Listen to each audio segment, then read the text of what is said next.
Hello there, I'm Lindsay Jane Hunter and I'm making this video for the Creative Therapeutic Services at Murray Hall.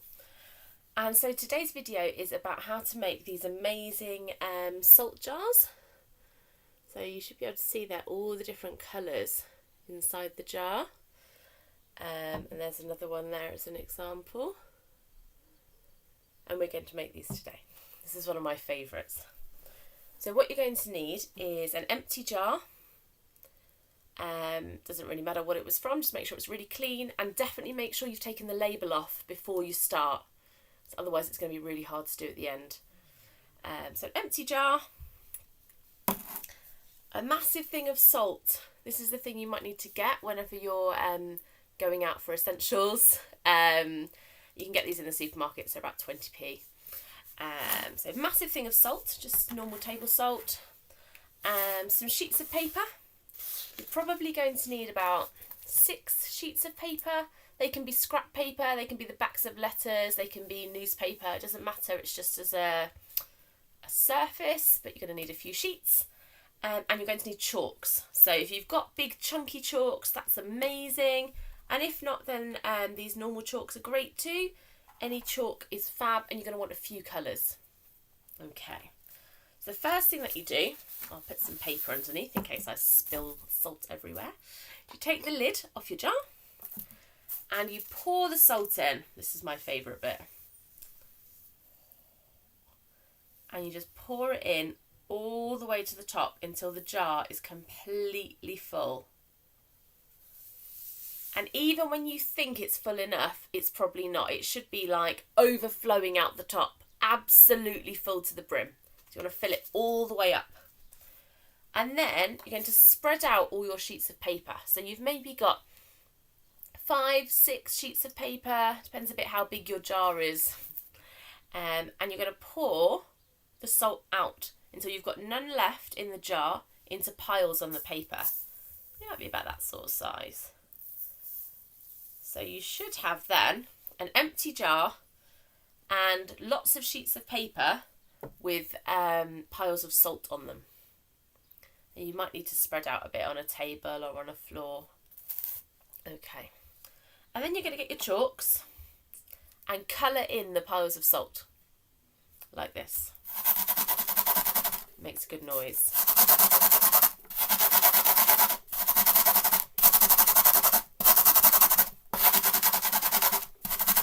You have to colour quite hard for a while to get a really good colour. And I like to hold the chalk on its side because you get a bit more colour than holding it like a pen. You colour it in.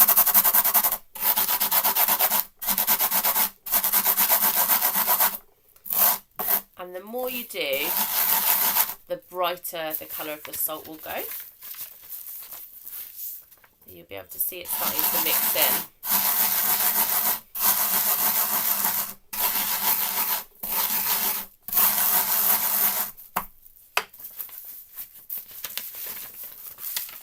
So you'll see there that this salt has gone quite blue now. Hopefully you can see that. So you can do that with all the different piles in different colours. And you can mix the colours too. So if you really want purple, but you haven't got a purple chalk, you could get your blue and your red and colour in both, and the salt will go a purpley colour. So that's quite cool.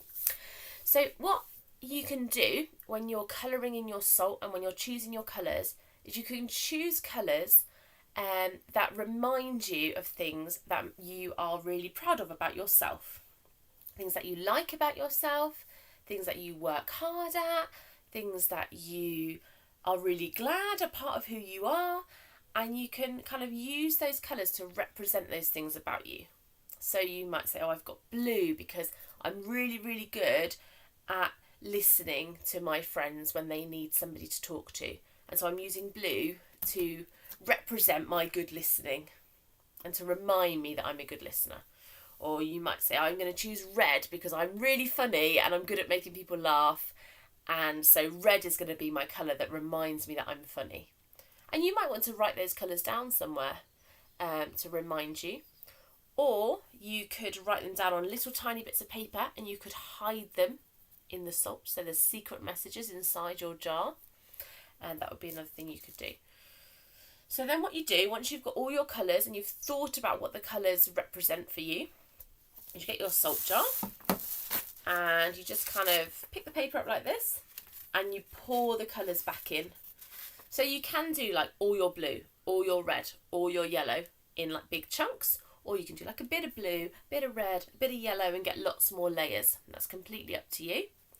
And there's different ways you can do this. So you can pour kind of in one edge and then pour another bit in a different direction.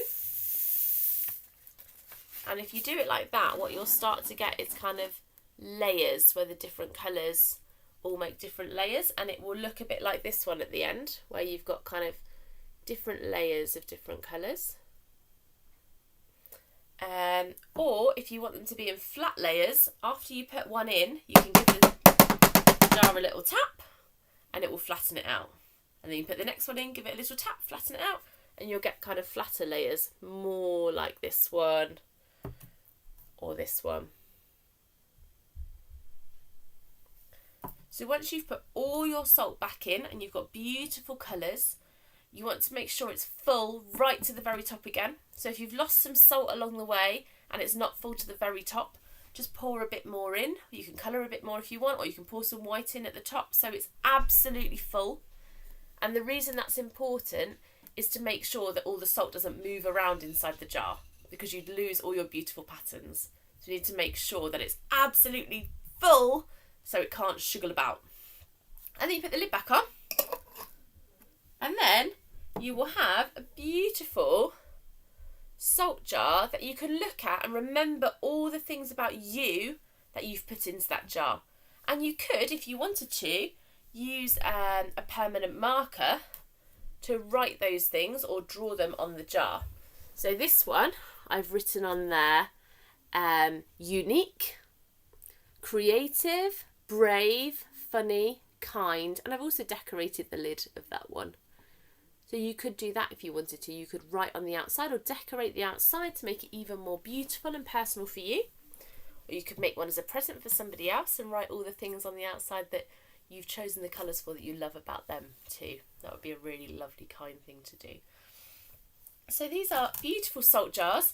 And if you make one, I would love to see a picture and see what colours you chose and why you chose them. Thank you so much. Bye for now. Have a wonderful day.